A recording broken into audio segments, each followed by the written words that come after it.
I can see who's on Zoom also. They're not. Well, let me join on Zoom too. Okay. It is what it is. I guess the Luach Sa'ada, the wind kept everybody away. They can't get through because the tree is knocked down.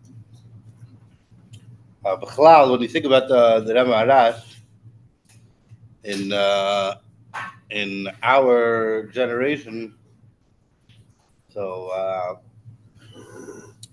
we can't. We're always, when we say the Rebbe Maharash, we immediately, the first thing that comes to any chassid in the Shvi's mind, Rebbe Maharash, oh, Lechatchila Ariber. But b'chlal, this is what's called in English an anachronism. The Rebbe even said himself that perhaps in the door of the Maharash, people didn't really know about the Lechatchila Ariber. The door of the Rebbe Rashab didn't know the Lechatchila Ariber. The Frierdiker Rebbe, even though from the beginning of the Frierdiker Rebbe's, the Siyas didn't know about Lechatchila Ariber. L'Kutei Purim and Tafri Feichet says a letter. Over there, the Frierdiker Rebbe speaks about Lechatchila Ariber. The Rebbe Maharash says Lechatchila Ariber. So already over here we see the tirekite that the Rebbe has to avoid the Rebbe. The Frierdiker Rebbe said avoid Lechatchila Ariber. The Rebbe Maharash Lechatchila Ariber, as the Welt sagt, and the Kaddish Arut against the Ariber. We can't go under, you go over ich sag Lechatchila Ariber. But I say that already initially you should go over. So we see that that how precious it needs to be to us. The Rebbe says something. It's we take it as it's extremely precious. So it comes to mind a story talk about a storm with the Rebbe Maharash. So we hear a quick half an hour storm, but that 300,000 people are out of power, electricity. But there was the Maisa, the Rebbe Maharash. Rebbe Maharash was he was known already from his youth to be very jovial. He would laugh, he would talk to people, he would move with people. And that's one of the reasons why they didn't consider the Rebbe Maharash initially. They didn't consider the Rebbe Maharash to be like they call Rebbe material. After the stalkos of the Tzemach Tzedek, so the Chassidim they initially went to the Maril, because most Chassidim they knew the Maril because the Maril would go around. Yudalev, the oldest son, the older son of the Tzemach Tzedek, is to go to go around the various shluchasim of the Tzemach Tzedek. He was already saying my morning for 30 years. He would give brachas and say chassidishe. So they went to the Maril and they told him that Chaim Shazalmin, sorry, that Baruch Shalom, Bichlal, he already said he's not into the bigger Rebbe. And Baruch Shalom is Bichlal, he's not into it. Yosef Yitzchak of Avruch, he's also not shackled because he's already a Rebbe in Avruch. He already B'chayim Shal the Tzemach Tzedek against the wish of the Tzemach Tzedek. He already became a Rebbe. So you have three sons. It says you, Chaim Shazalman, and Yisrael Nayach, the Manin. He said, what about the fourth? What about they didn't even think to mention that for the Rebbe Maharash. The Rebbe Maharash. So they said, what about he said, what about the Rebbe Maharash? What about the Maharash? And he said he's also in the parsha. They asked him, he's also part of this parsha of the Mishnah. And he said he's not only the parsha, he's got to set the parsha. Not only the parsha, he's the whole chumash. Why did they think the Rebbe Maharash was in Rebbe material? The Rebbe Maharash, one of the things about the Rebbe Maharash was that he was a businessman. He used to do with stocks and bonds and big houses, and he never spoke in learning with anybody. But he used to sit and talk to people, and say stories, and he would bring people advice to the Tzemach Tzedek. But Rebbe didn't think he was. So this anhaga, this attribute of the Rebbe Maharash, that he would sit and say stories, there was continued on even throughout the Nesius. That the Rebbe Maharash had a seder, that he would sit in the courtyard of the chutzner of his house, and the passerbys of Lubavitch, he would stop them, and he would tell them stories. He would talk to them, would say stories. So one of the stories he said is that he once told the chassid that at the time of the Alter Rebbe, there was two chassidim that the Rebbe said them, the Alter Rebbe said them a shliach that they should give tzedakah. So they went to the first chassid, and he went to the chassid and he said that you should give tzedakah. And the Alter Rebbe said, so the chassid of the Alter Rebbe said, he said, how much did the Alter Rebbe say I should give? Because usually or generally, the Alter would tell them a schum, tell them an amount that they need to give, and that's the amount that they would give. Over here, the shliach told the chassid that the Alter Rebbe wasn't like a schum. He didn't say a specific amount of money. So this chassid, he said, okay. He said he went into his house and he collected all the money that he had in his house, and he put it in an envelope and he gave it to the chassid or whatever. I don't know, envelope, but he gave it to the chassid. He gave it to the shliach. He said, tomorrow, the first thing in the morning, we're going to wake up, we're going to go to Liad, Liozna, wherever it was at the time. We're going to ask Al Teva how much he wants. I have no idea how much he wants. So fine. That was the first chassid. He went to the second chassid, and he went to the second chassid, and he also asked the second chassid also asked him how much. Oh. He asked him how much did the Alter Rebbe, what's the amount of money that the Alter Rebbe requested of me that I should give? I'm willing to give, but I want to know the sum. He said, I don't know. He didn't say an amount. So the chassid, the Alter Rebbe said, he said, okay, first thing in the morning, I'm going to get up, and I'm going to go to the Alter Rebbe. I'm going to ask him how much he wants. So the first chassid, the next morning, right away, he davened quickly, was sick, and he went to the Alter Rebbe. The second chassid,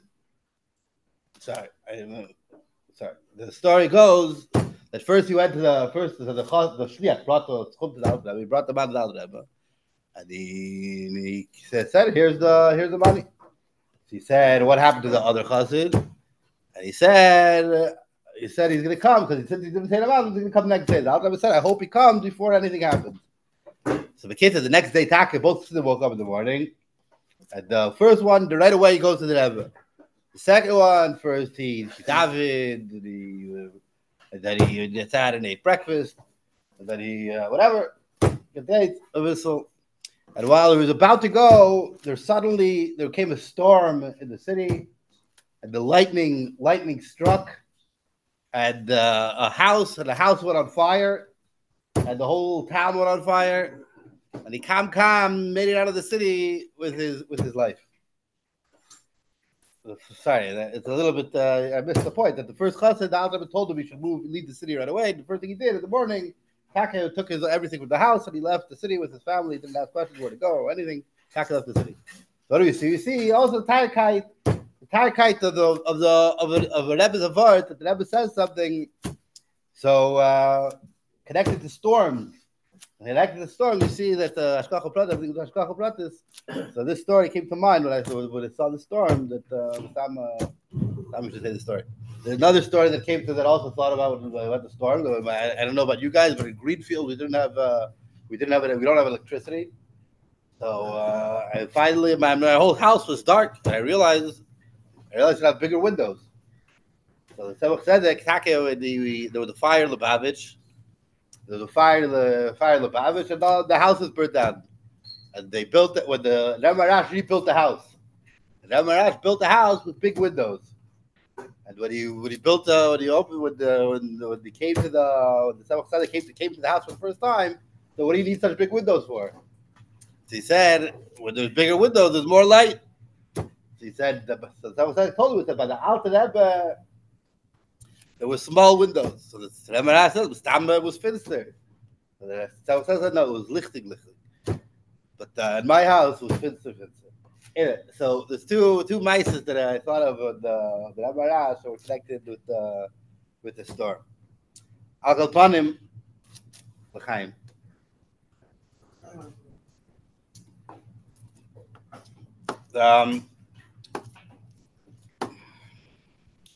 Rebbe Maharash's birthday, it falls out every year on the Beis Iyar. Every year it falls out on Beis Iyar. And the Beis Iyar falls out every year in the middle of Sfira. It's an interesting experience that happens every single year. That Beis Iyar is the Rebbe Maharash's birthday. Huh? The Hashgacha Pratis, Beis Iyar, both Rebbe Maharash's birthday, every single year the same day, and it's in the middle of Sfira. So the Rebbe asks a very interesting question about this. That we know that Sfira HaOmer is what's Sfira HaOmer? Sfira HaOmer is the avodah of Milamata L'mayla or Milamayla L'mata. We count before we go from Yetzias Mitzrayim.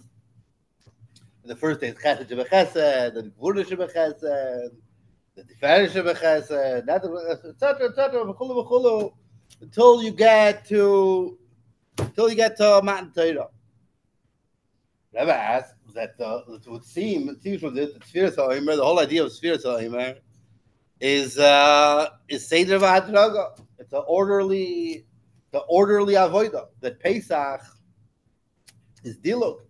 Pesach, we jump. It's a Seder of Taka Lechatchila Ariber. But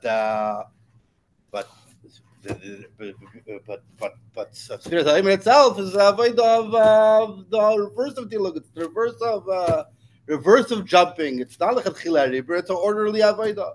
So how is it that the Rebbe Maharash, which is Baal Maimer, Lechatchila Ariber, how is it possible that the Rebbe Maharash's birthday is in Iyar, and not just in Iyar, in Beis Iyar, the beginning of Iyar, which we're the Aschala of the Avodah of Iyar? That's when specifically we have the era of Lechatchila Ariber. Yeah, good question, no?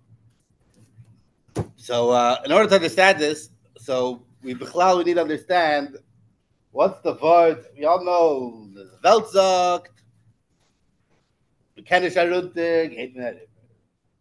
Welt says that you can't go under, we go over. But the Ich sag, I say you should go. Initially, you should already go over. So it's a very sounds good on paper, but what's a runter? What's a river? What's the pshat in the word? What does the word mean? And who is the Welt? Who is this Welt that we're talking about? So it's interesting. If you take a look at the Maimorim, if you look at the Chassidishe of Maharash, it never says this word. The word of Lechatchila Ariber, it doesn't say this word. This word, as Lechatchila Ariber, it's brought twice in Chassidus. Chassidus is brought twice.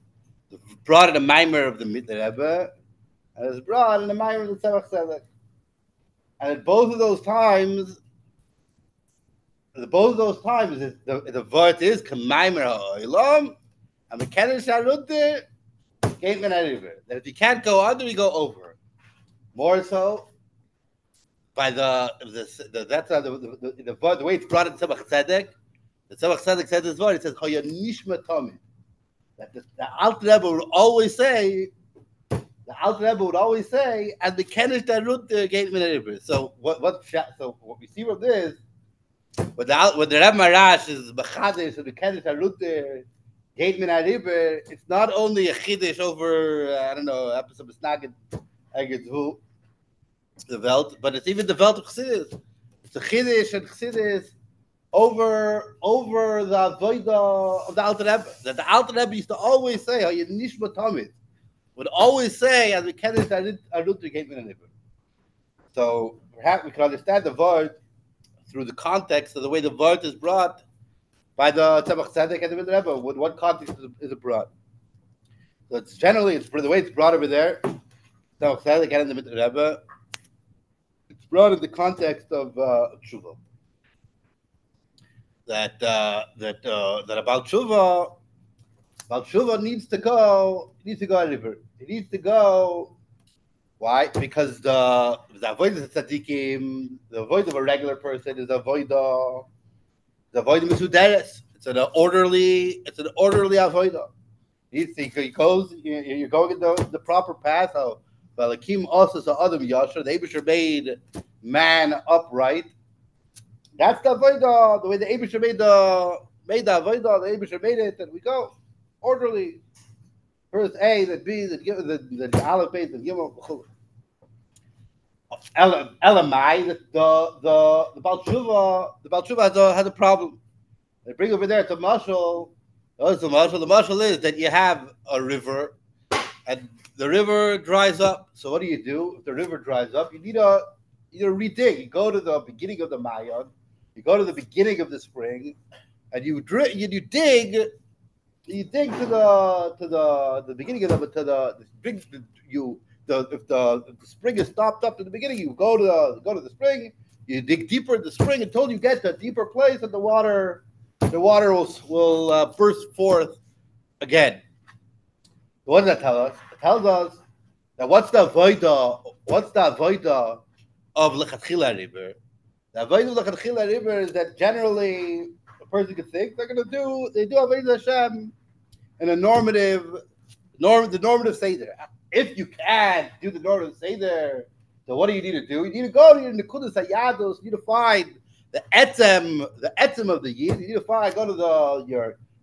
go to your yechida. You need to go to the etzem hanefesh, and from the etzem hanefesh, being that your nefesh is not to say that, your ruach is not to say there, your shav is not to say that, your levushim are to say there, and all your machshavas, your ma'asos not to say this. So you need to serve the Eibishter.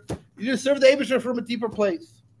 So the Rebbe Maharash says, why should we only do the avodah of the Baal Tshuva, the Keddush HaRuter, why should the regular Yid who didn't lose out? Lechatchila Ariber. We need to go. Lechatchila Ariber. We need to start the avodah already. Initially, we start the avodah from already going Lechatchila. We started from the etzem hanefesh.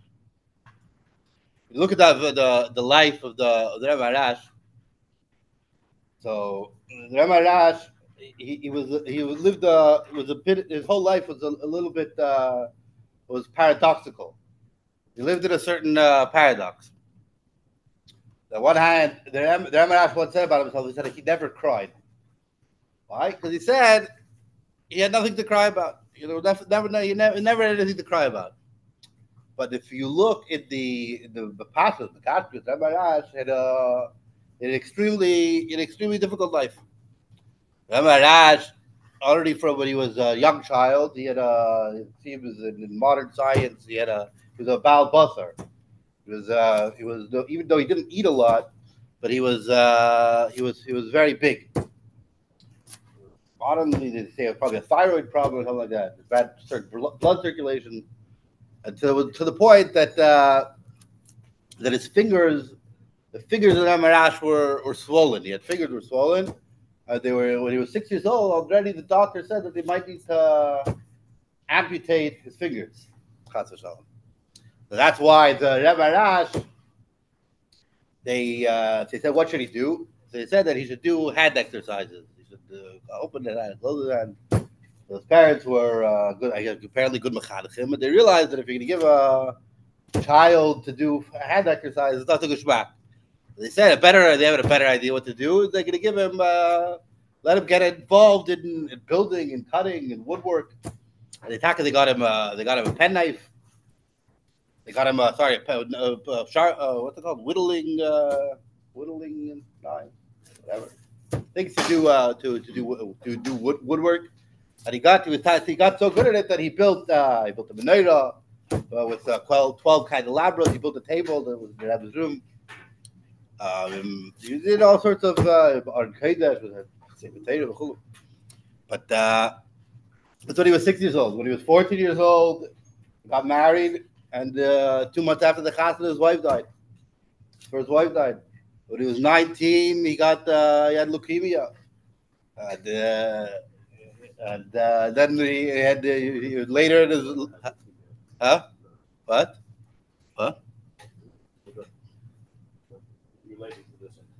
And then when eventually Taka passed away. He passed away from leukemia. He had heart troubles his whole life. He wrote a will when he was 39 because he thought he was going to pass away when he was 39. He had heart problems. Part of the was a Bali Surin that so much that he had the skin of his body went over itself, but underneath was open sores. It was open sores. So the point that it says al pi halacha that you need when you go to sleep, you need to go sleep on your left side, and middle of the night you need to switch to the right side. But it was too painful for the Rebbe Maharash to turn over in the middle of the night. He used to wash Negelwasser and get out of bed and go to the other side of the bed and then lie down again on the other side of the bed on the right side. You see that he had an extremely difficult life on one hand, and on the other hand, it was also the opposite. that it says that Friedrich once said that he always, or the Rashab once said that he always had a smile on his face. He was always smiling. It was always everybody's favorite part of the office. So we see that there was these two opposite tnuas. There was also two opposite tnuas in his both in his anhaga, but in his anhaga and and both in the Bistave and in anhaga in general. So, for example, it's Yedua that the Rebbe Maharash used to have wagons and masharsim, and he had horses, 6 horses, and different color horses, and every day he would go for two rides every day with a horse. And the way he used to go ride with the horses was that he was to ride with the horse in the morning at 9:30 in the morning. To go take the horses, he would tell the one Misharis, another Misharis would tell the next Misharis, the next Misharis would tell the next Misharis, the next Misharis would tell the next Misharis. So they finally told, it got trickled down, told Ivan, the wagon driver, and they would take the horses, and they would because it was Seder, would take with this horse, take that horse, it was a whole Seder. One time the Chassidim got the wagon driver shikir, and it was Megala Soy, and he told them that I don't understand your Rebbe. It's a different Gesayis in the story. He said, your Rebbe, one of the Gesayis, you think your Rebbe is so great, but I don't understand why he has so much, like a Paris, one of the most wealthy landowners, the richest people in the whole area, the biggest house in Lubavitch. He was very successful. You know, he won the lottery even.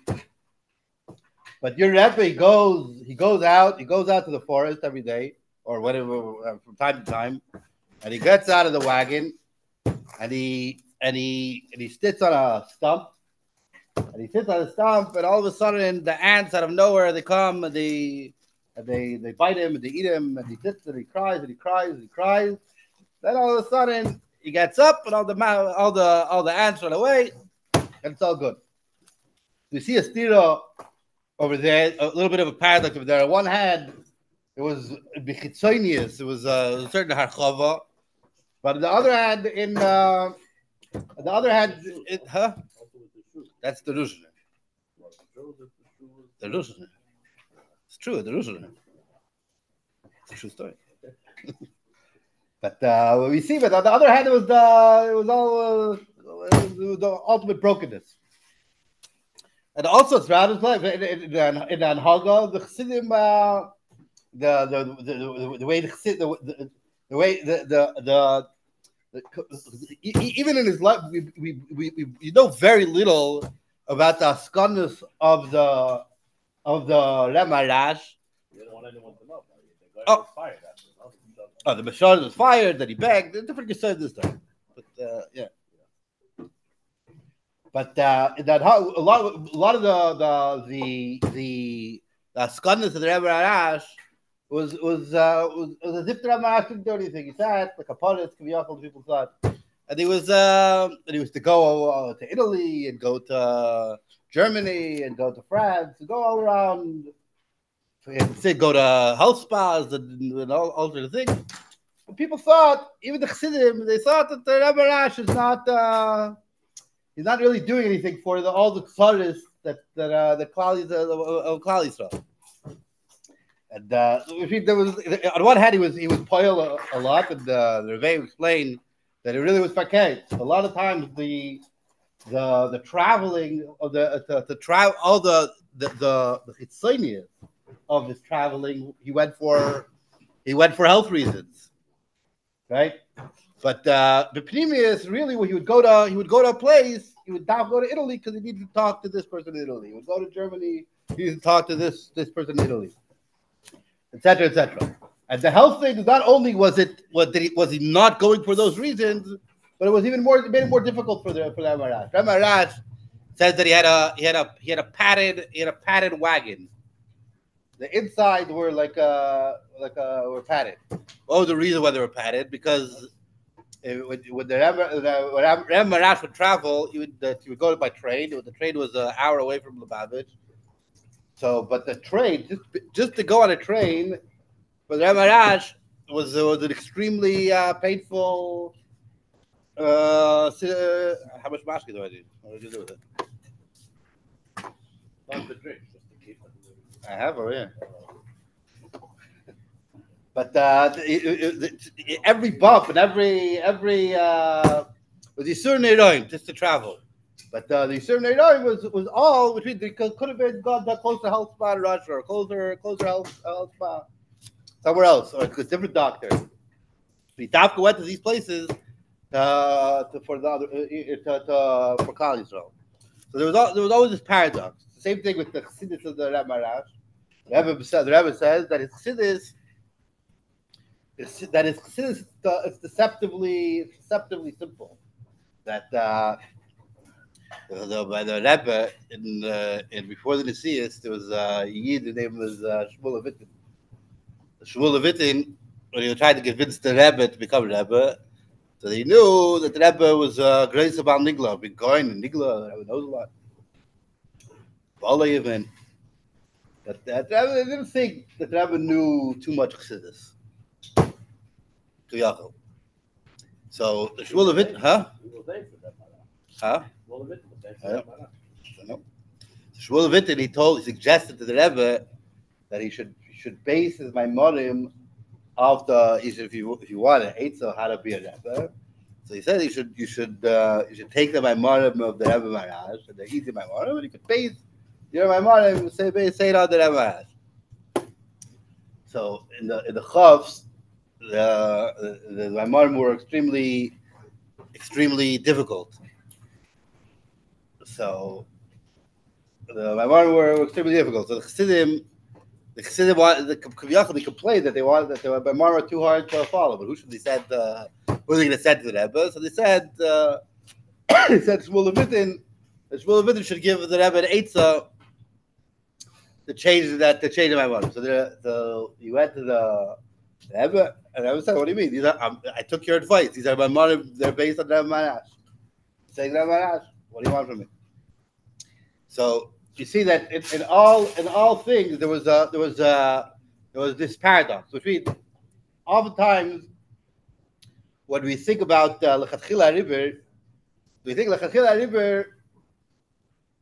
Ariber means, and there's also the truth of the Lechatchila Ariber that it's going in Archava, and it's going in Great Zachin and Tifah Zachin, Lechatchila with Tifah Zachin. But there's a certain aspect of Lechatchila Ariber that's really fakir. That it's really that in the simplest, what Lechatchila Ariber? Lechatchila Ariber means the start itself, the beginning itself, the Lechatchila, the thing you start with, the thing that your starting point, even in the simple things, it's already Ariber. Already in the Rebbe Maharash Maimorim, the Rebbe said that he was talking. He in a certain way, it's more simple than the Maimorim of his brothers or the day before the Atlav of Chachma. The middle was Bina. We see the Chava, the middle of Maimorim. In the Samach Tzedek, it's an idea of Das that it's Makasher, Nigla, and Chassidus, and Kabbalah, and it's very hard to follow. It's very deep. He's quoting from Ben Yaakov, he's quoting from Medrash, he's quoting from Maimar Azal. So that everybody can understand it. The Rebbe says that's the true Lechatchila Ariber. The true Lechatchila Ariber is that when your starting point, when your most basic premises, even when you're in the simplicity, even in the pashtos, even the simplest things, already over there, that's where the Ariber is. Like the Rebbe explains, L'gabe Pshuta Shel Mikra, it's Davka Pshuta Shel Mikra, whereas the Skala Yener Shel Torah, that the deepest things are specifically they're specifically revealed in the simplest things. The simplest things are L'gabe Pshuta Shel. So the same thing. So how does it go back to the what shot we had the question? Why is Beis Iyar? Why is Beis Iyar Why does it fall out of the middle of Sfira? Why does it fall out in here? Why does the Lechatchila Ariber fall out of Sfira? The Rebbe says so. It's the same thing that we need to know that even in the Seder. So a person could think that there's a Seder. There's a one avodah. There's a Seder Madrag. One avodah is your normal avodah. That it's an orderly avodah. Another avodah is in a way of Lechatchila Ariber. The Rebbe tells us what does the Rebbe Maharash tell us by being born to be also in Beis Iyar, being born that the Lechatchila Ariber specifically expressed in Sfira, is that even in the state of Adraga, even in our normal Aveda, it's specifically there we need to do Lechatchila Ariber. Okay. And again, we did Lechatchila Ariber.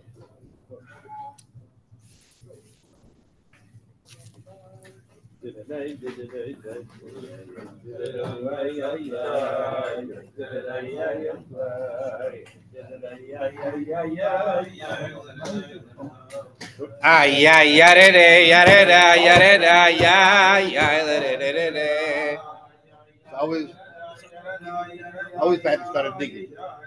Start digging every week. Every digging, a small crowd. I can't afford people to leave.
It says we're the time of Sfiras HaImer. About Sfiras HaImer, concerning Sfiras HaImer, says the pasuk. Says the pasuk Mashcheni Acharecha Narutza Haviyani Amelech Adadav. So Mashcheni means pull me. Acharecha Narutza, then I will run after you. We will run after you. The Abishur brought me the king. The king brings me into Chadarav. He brings me to his sanctorum, into his private chambers. The Diglo Alai Ava. And then over there, there's the Ava Pneumius. There's the internal, the Pneumistic love. That says in the Svarim, that in Chassidus, that Mashcheni goes on the time of Pesach, because over there, Pesach was in a way that the Eibusher drew us. He pulled us, Kiviyachol, against our will. They pulled us, they were pulled out of Mitzrayim. They were still at the Ra within them, and therefore they would need to be pulled out of Mitzrayim. I will run after you. That's the time of Sfiras HaOmer. And V'yani HaMelech HaDorov, that's Shavuos. Because in Shavuos, the Rebbe used to say many times that the V'yani HaMelech HaDorov, it's Cheder K'pshuto, that it's the same way the kid goes to Cheder. It's important to call it's not a day school or a school or this, the Cheder. So the V'yani HaMelech HaDorov, this idea of V'yani HaMelech HaDorov, that you're coming into the Eibishter's Cheder, it's expressive of the Eibishter's room. And it says, like it says in the Pasuk, Chol B'nayich L'mudi Hashem, Rav Shlomo B'nayich, that everybody is L'mudi Hashem. Everybody, all of us were students of the Eibishter. So we're in the period now that the first period is Mashcheni, the Eibishter pulling us, and then there's the period of Sfiras HaOmer. And Sfiras HaOmer, with Sfiras HaOmer, we're counting 49 days. It says in the Torah, there's 50 times.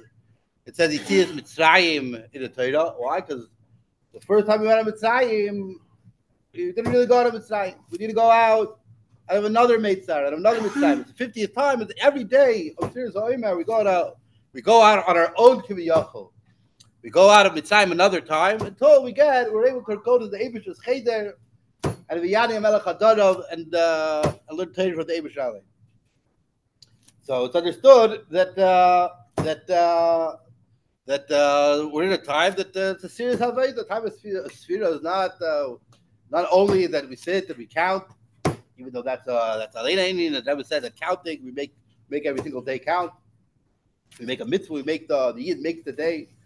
But there's something serious that we need to do in counting. And we're doing Sfira, we're working on ourselves to come close to be able to be roy for not just for Matan Torah, but for the Torah of Mashiach. So it's interesting that the Rebbe rarely Farbrengen on Beis Iyar. The Rebbe Farbrengen Beis Iyar. First time the Rebbe Farbrengen Beis Iyar was Toshin Yud. Toshin Yud before the Nesilas Kiviyachol. The Rebbe Farbrengen Beis Iyar. Then the next Farbrengen Beis Iyar was Toshin Lamed Vav. And then there's Mem Beis, Mem Daled, a little bit, yeah. There's a few Farbrengens after that, but the Beis Iyar wasn't one of the times that the Rebbe Farbrengen. In general, one of the times that the Rebbe Farbrengen Taka was Beis Iyar was Beis Iyar Toshin Mem Daled. The Beis Iyar was really Gimel Iyar, but the Rebbe said that Beis Iyar was Erev Shabbos, and that was giving an excuse. Kiviyachol, why is he making a Farbrengen?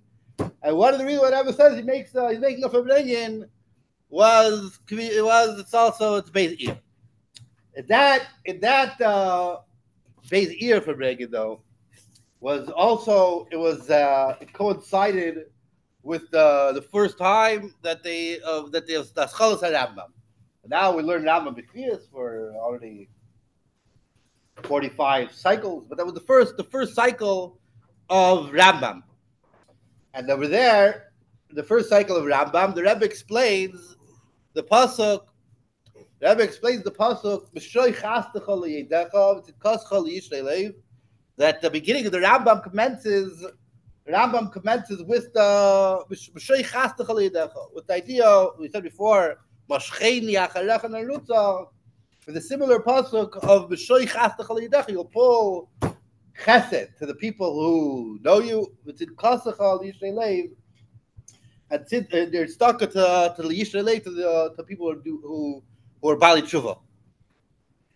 So over there, the Rebbe explains that a fascinating idea that I think it's an important point. Both in it's fascinating, but it's more importantly there's a lesson in chinuch that in this part, and we know that the time of Iyar, the time of Sfira, the time of chinuch, and the earlier Tashal Lamed Beis, that explains the whole idea of The Rebbe explained that the whole idea of Sfira, the Beis Iyar then. The Rebbe explained as well that the whole idea of Sfira is the idea of Chinuch. So there's a Chinuch over there as well.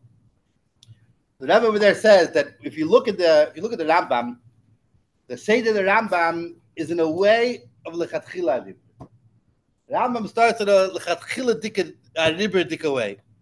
Why? Because if you look in Rambam, the Seder, even the way the Rambam explains himself, says the Rambam starts with Hilchos Yisod HaTorah. And in Hilchos Yisod HaTorah, which means the fundamental principles of Judaism. And the fundamental principles of Judaism itself, the first thing that Rambam opens his book with is not just Habayis Bereshis, not Hilchos Tshuva, not Hilchos Deis, not how to act as a mensch, not how to act like anything. The first thing that the Rambam opens the Sefer with is with Yisodis Abuda Chachmas, the principle of all principles, and the pillar of wisdom, which is the acronym for Yud Kei Vav Kei, is Leider Sheish Amati Rishon, and he goes on to explain Ma'aser Merkava. And he goes on to explain the most deepest part of the Torah, which is called Ma'aser Merkava. That it says that Rabbi Yochanan ben Zakkai says Lo Hiniach Davar Gadol or Davar Katan. He learned both big things and little things. What's the little things? The little things are a voice that the arguments of a Abai V'Rov Shas. And what is the big thing? The big thing is Ma'aser Merkava. And the Rambam himself, he says at the end of when he explains Ma'aser Merkava, he says that Ein Roy, that the person should delve into Ma'aser Merkava. Not Roy. So who should delve into Ma'aser Merkava? Who should learn these things? Only somebody who's morally crazy. That first you need to fill your stomach with shas, and you need to know halacha, you need to know this, and only then, after you've learned everything, could you learn Ma'aser Merkava. And then, notwithstanding that, now what does Rambam do? Rambam has a fakir to say that the opposite. The opposite Seder that Rambam says in Akadam of the Sefer is that person should, the only thing you need to know to read the Sefer, is Chumash for Adam Karim of Torah Tchila, which is Rabbi explained Chabisha Chumshei Torah. First, you just need to read Chabisha Chumshei Torah, and then only afterward, and then you could, right after you finished, you learned with the 5-year-old, you finish Chumash, whatever age, go at a Rambam, let's learn Ma'aser Merkava. Let's learn Yisodis Abuda Chachma, and the deepest thing. So Vikan Zayin. So already there we see the biggest Lechatchila Ariber in the Chinuch, in our philosophy of Chinuch, already what the Rambam says of how to be mechanech, is that a person could think to be mechanech. No, that we're first going to start with first going to say Derech Eretz Kodmul Torah. We're first going to teach you how to be a mensch. Then I'm going to teach you how to be a yid. Then I'm going to teach you how to be an Erlich yid. I don't know. Then I'm going to teach you how to be chassid, right? But the Rambam said, no, Fakir Lechatchila Ariber. The first thing we teach our kids is to be a chassid. The first thing, the first chinuch is Yisodis V'Amuda Chachmas. So what the Rebbe says, that what Mashcheni after Refan so the Rebbe says that there's basically what Mashoy Chaftecha L'Yedecha. The Rebbe says that there's essentially there's two paths. There's the first, a person is Oisek. If you look at the end of Rambam, the end of Rambam says that Lo Ya'esek Kol Ha'olam Kula Ela L'das Hashem Bilvad. Right? That the whole occupation of the world will be only to know Hashem. And Lefichach Yiyu Chacham Gedolim, they're going to be very wise. V'yesigu das boiram gefi koyach Adam. Then afterwards, it's going to be Kaman L'Yom Echasim. So the Rebbe says that that's the idea of Mashcheni. Mashoy Chatzecha L'Yedecha. What does it mean? Mashoy Chatzecha L'Yedecha. First comes Yedecha. First comes you didn't know Hashem. Then the idea of Mashiach. What's the idea of Mashiach? The Rebbe says Mashiach. What's Mashiach? You're pulling that there's a Mashiach, that there's like one of the ways of kinyan, One of the ways of acquiring something is you pull it, you do a kinyan meshicha, and you're pulled from one rishus to another rishus. So that's the idea. And we go completely out of our own way of comprehending things, our own the human. We go out of the human seichel anushi, and we go kamayim lo mechasim. And we have that. We go to the higher plane of the Abish, the Abish's plane. But what's the hanocha that the Rebbe that we hear that the Rebbe is teaching, that notwithstanding that a person could think that the way of chinuch should be first that you should put Hilchos Yisod Torah at the end of the book. No, we start the beginning of the book with Yisod V'Amud HaChachmas. Why? Because that's Lechatchila Ariber. Lechatchila Ariber teaches us that we see, if you look at davening, the end of davening, we say at the end of davening, we say Ein Kelikeinu. I don't know if you guys ever thought about it. You know, Ein Kelikeinu, what does it mean? What does Ein Kelikeinu mean? There's nobody like God. There's nobody like our God. Then it says Ein Kelikeinu. Then what do we say next? Mi Kelikeinu. What does Mi Kelikeinu mean? Who's like God? So it should switch the other way around. Right? So Ein Kelikeinu should start Mi Kelikeinu. Right? First we should start who's like God. Then we should say Ein Kelikeinu. Why do we say Ein Kelikeinu first before we say Mi Kelikeinu? Right? So whatever the answer is given, but it's brought in Sfarim. So one of the answers is because in order to say Mi Kelikeinu, in order to say who's like God, we first need to have the hanocha. We first need to have the hanocha Ein Kelikeinu. First need to have the hanocha. You need to start at the top. You need to start. There's nobody like the Eibishter. You need to start. There's Ein Kelikeinu. Only after you have the Lechatchila Ariber, you know there's nobody like the Eibishter. Then you can start with Seichel. Which means Seichel is not a first step. But then we come philosophy and we think. I know we can think like Descartes said, "Cogito ergo sum." I think, therefore I am, and then therefore I'm eventually going to reach that there's a God. No, but then your yisoid is that there's ich bin, right? And that I exist. The yisoid of Chassidus, the way we're mechanech our children, is that our initial hanocha to life is Ein Kelikeinu. The Lechatchila Ariber teaches us that the first thing the first way we start the first way that our first upleg, our first axiom of before anything else is he says first comes Lechatchila Ariber, and then afterwards you can have the whole Sefer Hayad and totally you're going to get back to it again at the end of the book. I saw last week a Farbrengen of the Rebbe, where the Rebbe talks about chinuch, and the Rebbe talks about that when we mechanech our children. So the Rebbe says we need to give we need to start giving our children already from the youngest age. We need to give them already the biggest things. We need to give them already the biggest yisoides.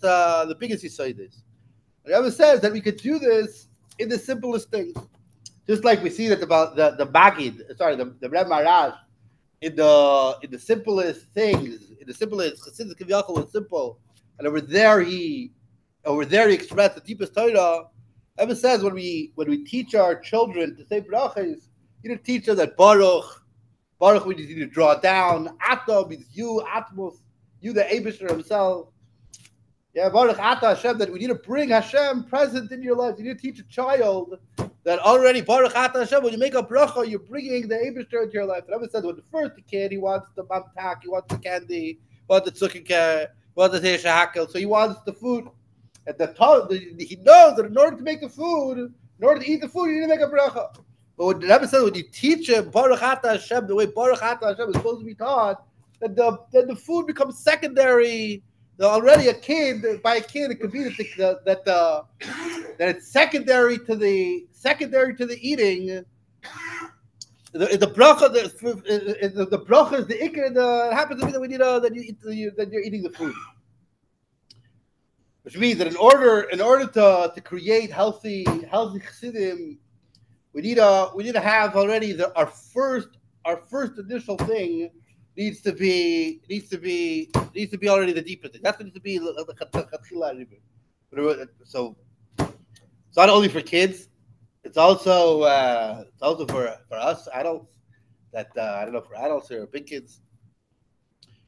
Ain't cutting all of that, but we also ain't on a little bit that, yeah. And I caught it also with that. That was always to say it. That's cotton and say. But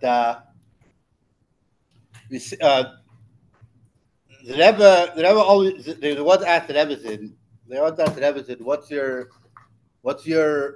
your favorite what's your husband's favorite part of davening? So the Rebbe said she doesn't know. She'll ask her husband. So the next time she asked her husband, she asked the Rebbe said that Beida Ani is his favorite part of davening. Beida Ani. I saw last week also that I was explaining the miracle, what Rebbe says, people are looking for miracles. So Rebbe says, what's the biggest miracle? The biggest miracle, Rebbe says, is that the Eibishter, when we say by the Aleph Anecha, Velachai V'Kayam, the Eibishter is right there. It says in Shulchan Aruch that a person needs to see it as if the Eibishter is right by your bed, and the Eibishter is in your room. It says there's no greater miracle than this.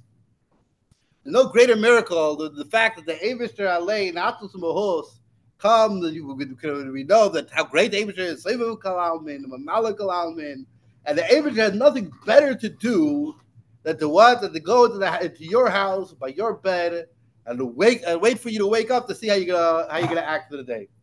The Rebbe says so a person can imagine the miracle. Imagine the miracle of waking up in the morning. The first thing you want to do in the morning, you want to run to learn chassidishe. The Rebbe Maharash says there's a mimer Rebbe Maharash, short mimer, like 3 lines. That the Rebbe Maharash says the first thing a person should speak when he wakes up in the morning is chassidishe. Yeah, the first thing he should speak in the morning is chassidishe. So the Rebbe says in this sikha that a person would think that the first thing what they're going to want to do when they wake up in the morning, and they're going to want to run and learn chassidishe. That should be their first thing. The Rebbe says that even though that Lechatchila Ariber, you need to have your Tmid. It's not a Beis Iyar Farbrengen. It's Tmid Farbrengen.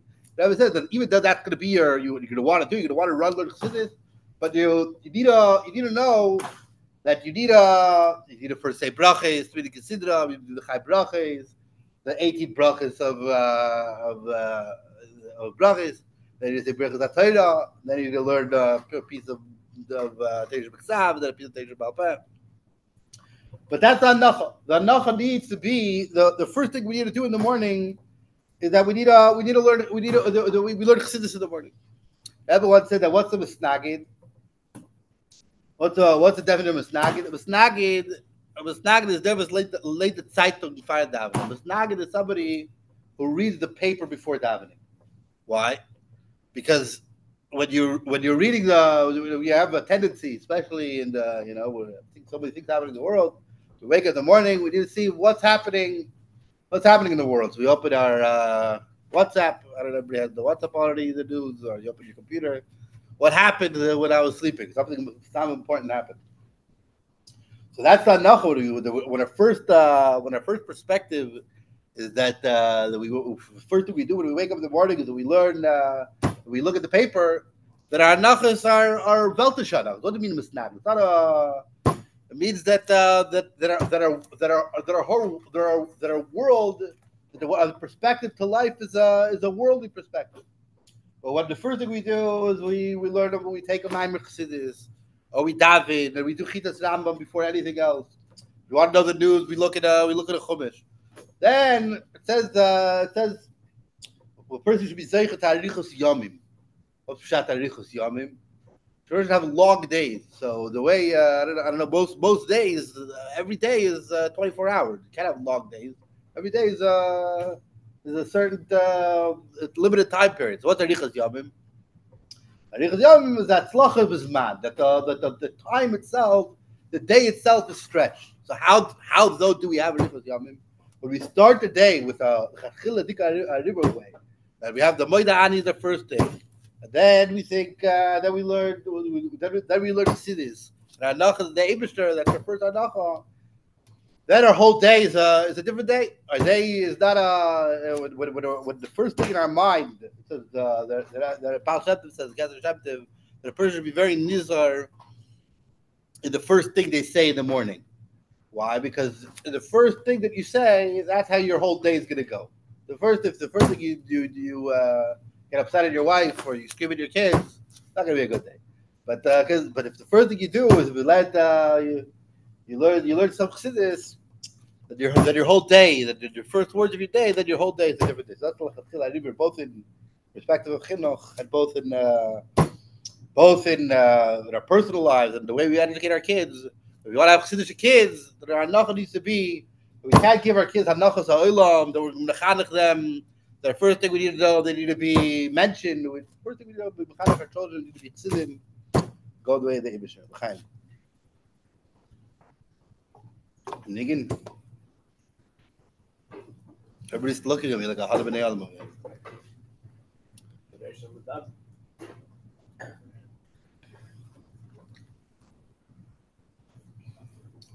And Niggin, is all of it?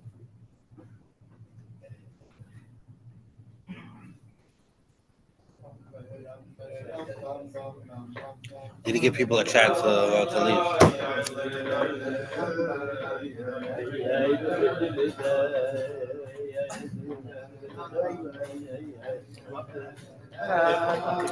Huh? Sure.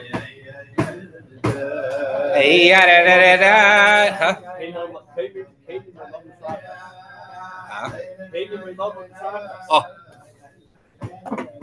Have a Glock. Have a Zeger. 8 past the minute.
Mamshech or no?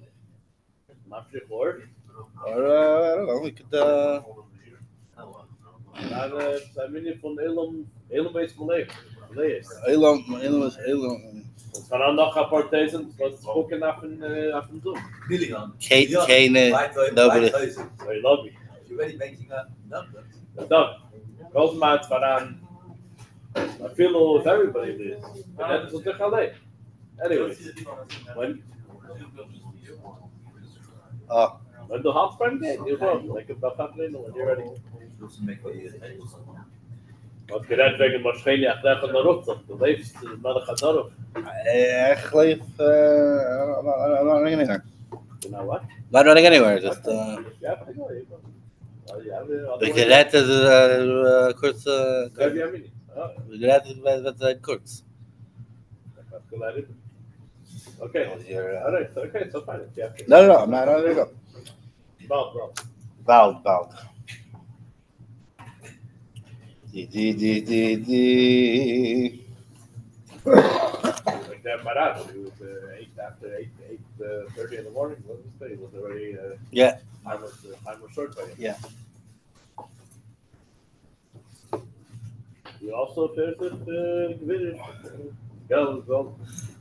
Pesach. Verwemmen is a the very shleima. The says he said Mocker that and afterwards it's a clear thing. It says yeah. After I said it, everybody does the Mocker. Either way, I was huh? Yeah. I was reading a sikha last week. I think maybe Tafshil Chalches or Lamed Aleph. I'm not sure. But the Rebbe over there says he wants to say a klud. People are looking for miracles. He says I'm going to say a klud, an often miracle, an open miracle from the Shever. So he said there was something in New York. Rebbe said there was something in New York that the Rebbe, I think it had to do with chinuch. The Rebbe thought that it wasn't yosher, it wasn't proper. But the Rebbe wanted to get rid of argue this idea. So the Rebbe said that the only issue, the only problem was that this was something that was brought up by both miflagot. It was brought up by both parties. So that was said that. So the people told me that if the Democrats brought up the issue, then you could go to the Republicans and have them about the issue. But if it's Republicans, then you can go to the Democrats and have them about the issue. But here on a bipartisan issue, it's impossible. It would be impossible to be mevatel the gzeira. So Rebbe still wanted to mevatel the gzeira. So Rebbe said, I sent somebody to mevatel the gzeira. I sent somebody. They put money into it. Sent somebody to deal with the problem, with the issue. So Rebbe said when he got to the court late. And it was already past the last day that you could file an appeal or something like that, and you could argue the issue. And the doors were locked, but somehow somebody else was sorry. That was the second day. It was the second time. The first time they was already past the deadline for the appeal. And they didn't want to hear the appeal, but speaking of, they let somebody else talk about something else. They also let this person talk. Fine, but then it was impossible to do anything. And then it came the next time. By the time the guy got to the court, they had locked the doors already. The doors were locked. He got there late, and the doors were locked. And but so they let somebody else was able to go in, so he came in and he gave the appeal. Then it didn't go anywhere, the Rebbe said.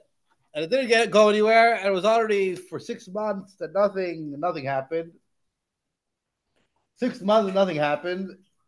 And nothing happened. It says though that and it said about this chassid, he was embarrassed to come to Crown Heights.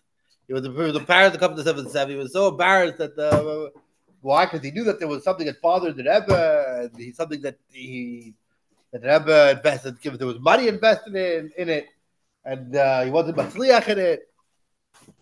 He was embarrassed to come. Rebbe says then 8 months later, after the initial thing, it was already finished. The Supreme Court they said that the whole thing was done incorrectly. And even though it wasn't on the docket and it wasn't on the assignment. Well, it wasn't on the assignment even to the topic of the day to deal with this issue, but for unbeknownst to anybody, any Siba or Tam, the reason reason for why they're about the issue, the Supreme Court, that the whole thing was not yashar, and they needed to revote the whole thing. So that was the Ness, huh? The Rebbe didn't say what the issue was. I think it has something to do with chinuch. You need to ask the Yodim if you look at this. The issue was redistricting. They wanted to redistrict so that the Jews in Crown Heights would have a lesser strong vote. And therefore, they wouldn't be able to vote for something to do with getting more money for the chinuch. They wouldn't have power to win the voting. It would make them irrelevant. It's called redistricting. They sell a man. It's called, they make it like in a crazy way. Gerrymander. Gerrymander, yeah.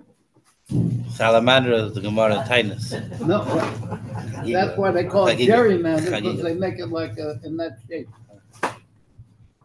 Either way, so the Rebbe's point though is that even when it seems that all is lost, that you can't worry, you can't figure out the issue, there's nothing that can be done.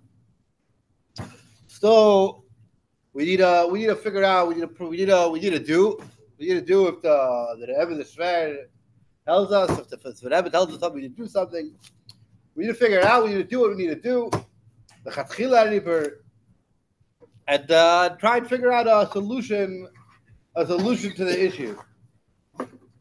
So there was also another similar ma'aseh with the Rebbe. Rebbe once told Chanukah to tell two chassidim to go do something, figure something out, and they went, and the Taka saw it was impossible. They came back to the Rebbe, and they told Gay back to Chanukah. They said it's impossible it's a lost cause. So Chanukah told the Rebbe. The Rebbe told him, yeah, I knew that, and I knew though if they worked harder, I knew it's impossible. If I told them to do it, that if they would put their whole kaiches into it, that they would be successful. So they said, "Oh, should we try again?" They said, "No, it's already lost." Which means oftentimes there's issues, there's problems that we think are they think that they're a lost cause, that we can't make any change. We can't change the situation. It's impossible to make anything better.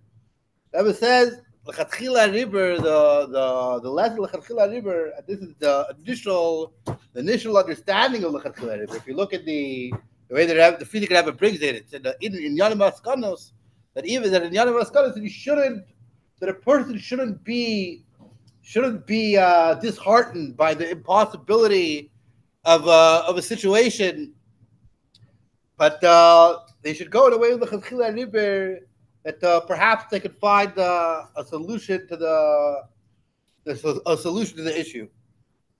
On the buffer, not because we took over all the trees. Ah. Over the trees.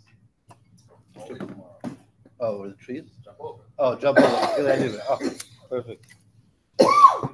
There's a Farbrengen. There was a time that I think it was in I forget what it was. I think it was in the Rebbe Maharash. I think it might have been in Vitebsk. Could be somewhere else. That the Chassidim they found out that the Rebbe Maharash. They found out that the Rebbe Maharash is in. They found out that the Rebbe Maharash is in town. So they gathered. All the Chassidim gathered together. The Chaser, they even put up a bima, and they to get the Rebbe Maharash. They wanted the Rebbe Maharash to say something. The Rebbe Maharash, he said that it's impossible. It's too hard for him to say a maimer, but he'll say something else. And the Rebbe Maharash, he started and he said that he said that it's there's Chalal says opposite of the Weltzot. The Rebbe said Rebbe Maharash then said you need to be mechashev. You need to consider something that the Weltz that the when the world says something, when the world has an expression, you need to take that expression seriously. Like it says in the Gemara, even it says "Haidi da Amri Inshi." This is what people say. Why? Because the people say something. There's there's something in it. Like we have Simcha Chavunim here. So Nachman used to ask the people. He would say, tell them Mili da Alma, tell them nicest of the world. Tell them what's happening in the world. Tell them things that are happening in the world. And Nachman used to find deep things and things that people the world thinks. The world says. So the Rebbe then said that there's an expression of the world that something is what's past, something that's appropriate. And then the Rebbe at that time he got up and he made it was a short speech about 70 and he listed 7 things that pass for a chassid, 7 things that are appropriate for a chassid, and 7 things that are inappropriate for a chassid. And then at a later time, he also a couple years later by Simchas Torah, he mentioned another few things. I just want to read. I'll read them in English because but I think I think they're good things to know. That he said it's appropriate. It's pasik. It's appropriate for a chassid to learn something in chassidus every day. That's appropriate for a chassid to be involved in doing a favor for another, to do a favor to another person. It's appropriate. That's the second thing. The third thing, it's appropriate for a chassid to be happy, and especially to deal with other people in a nice way. It's appropriate for a chassid to recognize their own shortcomings, another person's qualities. It's appropriate for a chassid to view even the most lowly, simple person as being better than themselves. It's appropriate for a chassid to learn some positive traits and habits from everyone. What? It's appropriate for a chassid to view the most lowly simple person as being better than themselves. It's appropriate for a chassid to learn positive traits and habits from everyone. Learn something from everyone. This is a statement from Rebbe Rebbe Maharash. How many are there? 7. Appropriate for a chassid. Then there's another list. Yeah, 7. yeah, and it's appropriate for a chassid to act with others with love, unity, harmony, and friendship. Sounds like a lot of Amos. Oh, we're getting this. Then the Rebbe then he said things that are not possible for a chassid. He said the things that are appropriate and what's not appropriate for a chassid. So it is inappropriate for a chassid to not learn this every day. It's inappropriate for a chassid to not be involved in helping others. It's inappropriate for a chassid to be sad and depressed. It's inappropriate for a chassid to not recognize his own shortcomings. It's inappropriate for a chassid to view himself as better than others. It's inappropriate for a chassid not to learn from others. It's inappropriate for a chassid to cause disharmony, even if it is for the sake of darkei chassidus. Even for the sake of darkei chassidus, it's inappropriate. Then there was another list that's appropriate for it to learn chassidus every day. It's inappropriate. Then there was another. A couple of years later, he said another thing. You don't learn Gemara every day. You don't learn Gemara. As I said, Gemara every day. He says, just as the person, it's appropriate for a person not to go with not polished shoes. It's not appropriate for a chassid not to learn Gemara. It's inappropriate for a chassid not to learn Tanya. It's inappropriate for a chassid not to be involved in correcting his midas. And not only their negative midas, but also to improve their good midas. It's inappropriate for a chassid not to work on his davening. And he says, it doesn't meet the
that the Leiv Tov is gematria memtes. Why? Because the avoida of Sfiras HaOmer is the avoida of tikkun amidos. You need to work on your character traits, and until that you're able to be a merkava in order to receive the Torah.